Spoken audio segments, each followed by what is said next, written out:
What is up, guys? Depression and divorce, how they play hand in hand. I have been divorced. In fact, I've been divorced a few times. And depression is something that kind of goes hand in hand with divorce, but not in the way that you'd almost think. So this was my take on, I'm diagnosed with MDD, which is major depressive disorder. This is my take on what I've noticed when I got divorced with having depression. If you're new to the channel, hit the like and subscribe button. What's up, guys? My name is Eric. I'm diagnosed with ADHD, PTSD, GAD, MDD. I lost a wife and a father to suicide, level 1 autism. I struggle with addiction. I'm a recovering cocaine and alcoholic addict, and I like to share from my experiences. One of my diagnoses is MDD, which is major depressive disorder, and I have been divorced. And let's face it, divorce and depression kind of go hand in hand. And I've experienced this myself. In 2022, I ended up separating from my last wife. We ended up separating in September. Didn't actually get divorced until June. No, actually it was July of 2021. And it was a process. And anybody going through divorce knows that, getting divorced is a process. It doesn't just happen. We originally ended up separating in the state of California. I moved to Arizona. I took a job offer up in Idaho. I ended up filing for divorce up in Idaho. And depression and divorce kind of go hand in hand, I noticed. And my depression wasn't per se the divorce. What I noticed is when we first separated, I was hit with depression. And we get depressed, and it was more that depression, not almost a chemical imbalance or anything of that sort, but that depression, like, did I do the right thing? Is this the right thing? It's that worry, it's that fear. And you kind of compound it on yourself. You look at your own failures of going, okay, what did I do to fail in this? And this divorce, a good sense of it was my fault in a way. And I won't even say divorce is anybody's fault. It's 50-50 when it comes to divorce. I mean, there's two parties involved. But I had my own role to play in this divorce. When we got divorced and separated, I noticed actually my depression was a lot better.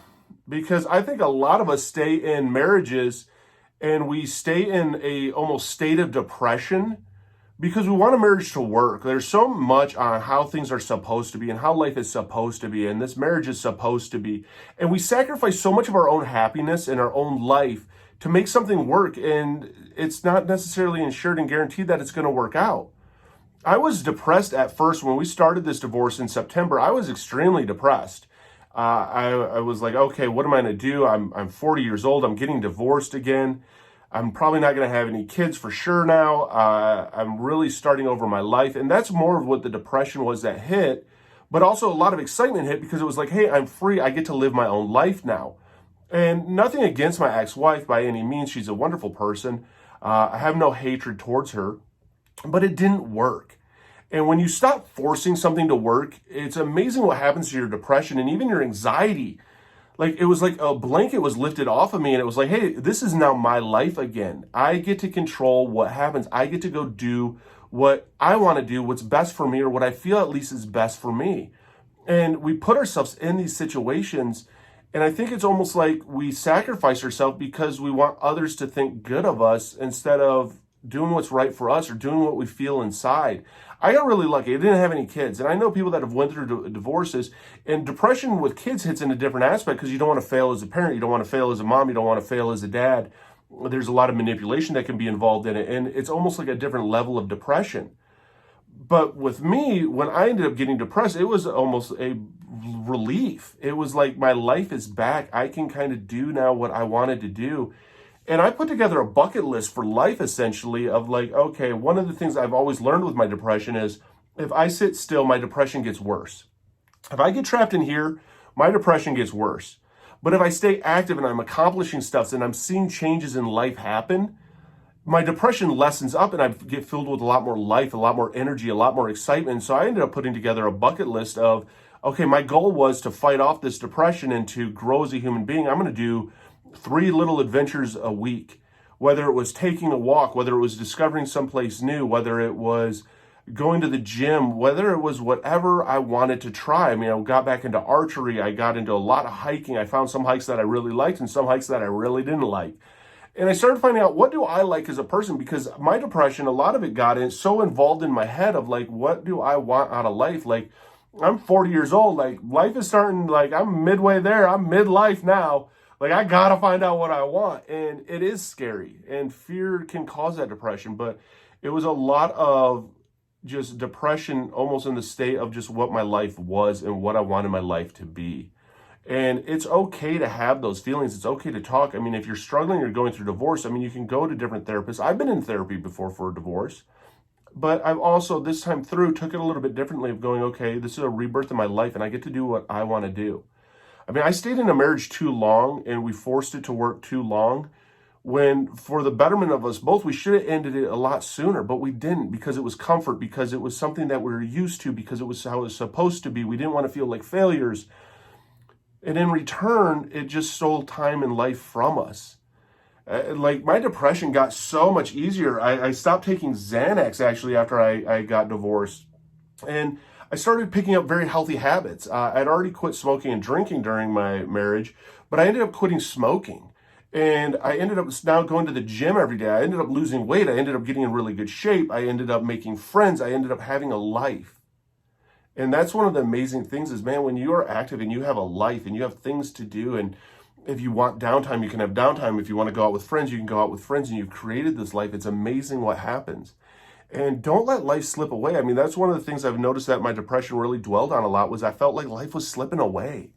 I felt like I was losing out on life. I thought that I was missing out on so much. And when you start to see your goals and dreams not being accomplished or not being supported the way that you want it to be supported, you can't force your partner to.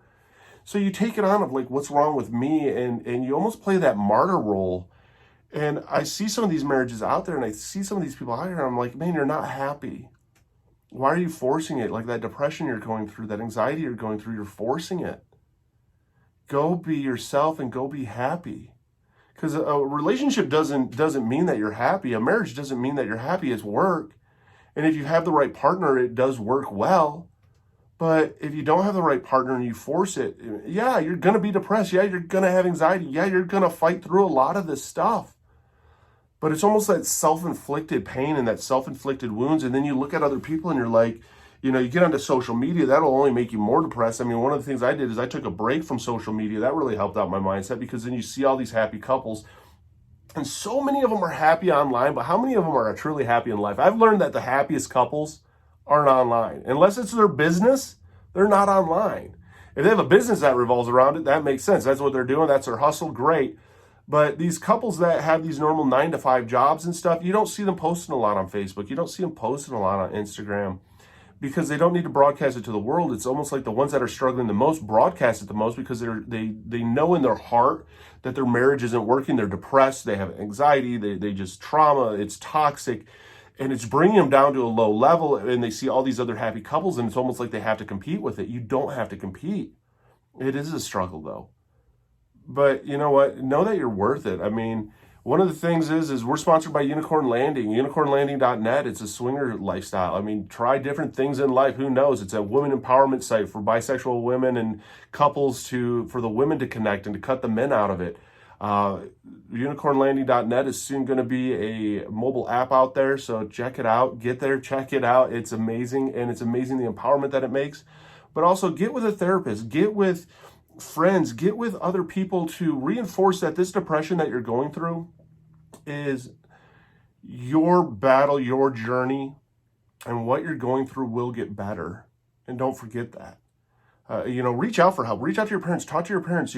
It's not about picking sides or anything. It's about navigating through this. Who knows? Maybe you can talk to your partner. But it's a struggle. And for anybody out there going through this struggle, my heart goes out to you.